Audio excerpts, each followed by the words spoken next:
Por lo que se puede sacar de ahí, podía haber bebido poquito tiempo. Sí, Gloria a Dios. Gloria a Dios. Cada vez que yo pienso en esto, también afectó mi laringe, la garganta. Tengo algunos cuantos problemitas, todavía no puedo dormir bien después de tantos años, mi cabeza no puedo mirarla solamente para este lado. Aparte de que como mucho y me engordo, porque tengo que masticar bien. O sea, yo era una persona totalmente opuesto a como vivo ahora. Dios me ha enseñado a morir a muchas cosas, a morir a muchas cosas. Y yo pienso en la historia de este pueblo y pienso también en el Evangelio de San Mateo en el capítulo 11. Cuando el médico entraba a verme cada 10, 15 minutos, nada más el pobrecito entraba y hacía así.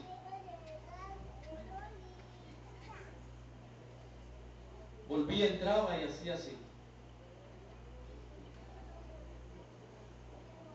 Porque él no le entendía. Porque nosotros cuestionamos a veces las obras de Dios.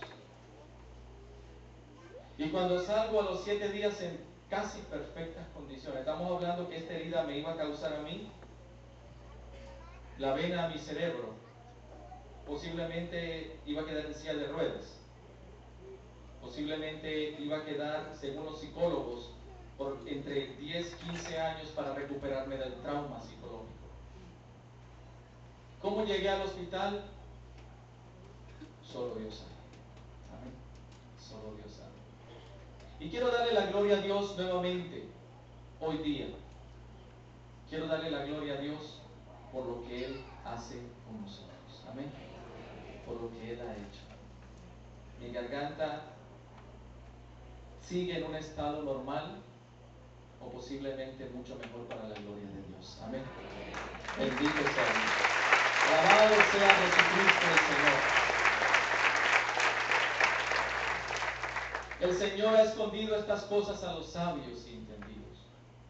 Con esto no estoy menospreciando la ciencia, porque la misma iglesia también apoya la ciencia. Es importante, todo va de la mano, no podemos caer en un fanatismo tampoco. Simplemente, mi querido hermano, es importante saber que el ser humano llega hasta aquí. Amén.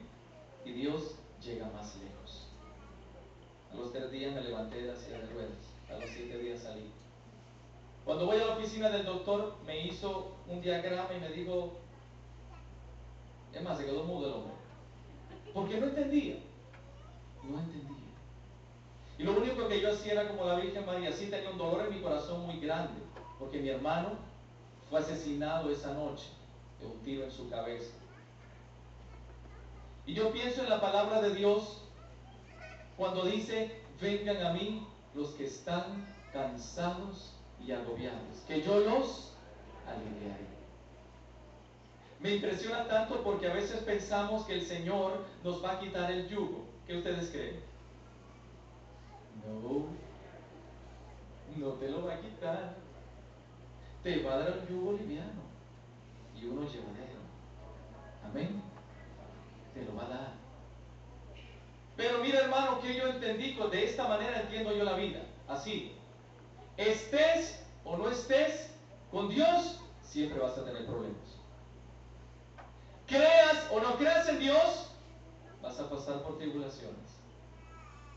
Estés en la fe o no estés en la fe, todos nosotros vamos a vivir esta realidad, un enigma que posiblemente nunca vamos a entender, que es la muerte.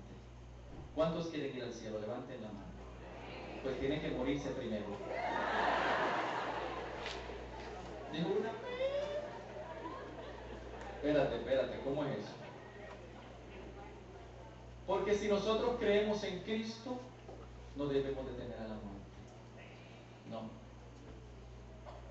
Es un atrevimiento tan grande, tanto el mío como el del Padre. Treparse en un avión 1, 2 y 3 veces al mes es un atrevimiento. Es un atrevimiento tan grande. Pero tenemos la seguridad que el Señor camina con nosotros. Amén. Y así como estuvo conmigo ese 11 de marzo, esa noche, también está contigo. Amén. Él está caminando contigo. Hermano, cuando vivo esta prueba, cuando lo veo de esta manera, me encanta la palabra de Dios. Fíjate, yo quisiera compartir 2 o 3 cositas antes de hacer un par de cánticos. Vamos a irnos a Éxodo en el capítulo 14. Éxodo en el capítulo 14. Éxodo, capítulo 14. Dice la palabra de Dios en el verso 10. Los israelitas vieron que los egipcios marchaban detrás de ellos. A ver cuántos tienen problemas. Yo levanto hasta los pies. Allá para que me vea la cámara. Lo están viendo en vivo ahora mismo en el internet. Oiga. Tenemos dificultades, tenemos todavía faraones y egipcios que nos están persiguiendo, ¿sí? Claro que sí. El pueblo de Israel le iban acercando y ellos sintieron mucho ¿qué? Mucho miedo. A ver, déjame hacer una pregunta que siempre hago y no la he hecho. ¿Cuántos trajeron la palabra de Dios? Levántenla. Eso no me lo grabe, por favor, que no la trajeron. Ahora, el que no la trajo, dale un cocotazo que no la trajo. Dile que se le quede el celular y no, menos los chavos para que compre los CDs, de los frente de la iglesia. Que se le quede el celular y no la Biblia. Dígale al vecino que le quede al lado. Que se le quede el celular y no la Biblia. Oiga, la palabra de Dios es importante en nuestra vida. La palabra de Dios. Fíjate, esta gente en el Éxodo, hay una palabra tan interesante que me llama la atención y la meditaba toda esta tarde y quiero compartirla contigo. Dice que ellos sintieron miedo y clamaron a Dios en ese momento. Y dijeron a Moisés, ¿acaso no había tumbas en Egipto para que nos hayas traído aquí a morir al desierto? ¿Qué has ganado con sacarnos de Egipto? Como cuando las cosas se pusieron malas. ¿Cuántos vivieron en la Florida? ¿Han vivido en la Florida? Ay, Dios mío, ni le pregunto cuántas casas perdió. Cuando empezó la economía a trastornarse, sobre todo en el estado de la Florida, los que se vinieron de Nueva York y Chicago me decían, ay, hermano Javier, y me decían la palabrota, ¿y por qué me vine yo de Chicago, de Nueva York? Perdí 4 casas, 5 casas, 2 carros. ¿Y por qué a mí? ¿Y por qué a mí?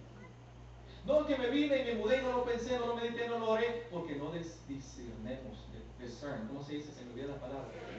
Discernimos en la vida, sobre todo en la oración. En la oración. Está como aquel hombre, mi querido hermano, que estaba en un estadio. ¿Cuánto le gusta el béisbol aquí? Hasta al padre que le gusta el béisbol. El yanquista, me dijeron, ¿verdad? Oye, fíjate que estaba una persona que siempre se quejaba y decía, Señor, ¿por qué a mí? ¿Y por qué a mí? Esta persona, mira, habían casi 40,000 personas en un estadio. Y estaban ahí jugando pelota. Yo ni sé cuántas fueron, porque yo ni veo béisbol. ¿Cuántos jugadores son en el béisbol? Ok, algo así. Y estaban los referees y todo el mundo. Y el hombre decía, ¿y por qué a mí? ¿Y por qué a mí? Y al otro, el vecino que tenía lo tenía fastidiado. Ya, ¿y este qué le pasa? Y a cada rato volvía a decir, ¿y por qué a mí? ¿Y por qué a mí? Y hasta que un momento la persona que tenía al lado en el estadio le dijo, Señor, ¿y por qué usted está diciendo eso? Mire, somos 40,000 en este estadio. Yo no sé cuántos jugadores. Y esta bendita paloma se vino a hacer encima de mí. ¿Por qué a mí?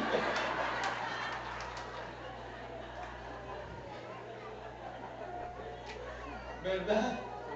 ¿Y por qué a mí? Tanta gente. Y me llegan a mí los problemas. Bendito sea Dios. Bendito sea Dios. Que por ese bendito problema tú sacas un testimonio para la gloria y honra de nuestro Señor Jesucristo. ¡Aleluya! Por esa prueba, hermano, eres fuerte en el Señor. ¡Aleluya!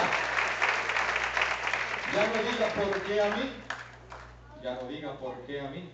No sé qué, para qué, ¿verdad? Está mejor, ¿no? Descubrir por qué Dios está permitiendo que yo pase por esa prueba.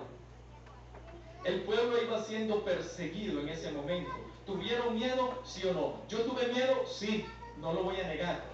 Cuando entré a esa casa y no me recibieron con una buena noche, sino con un arma en la cabeza, creo que era una 9 milímetros, un revólver, qué sé yo.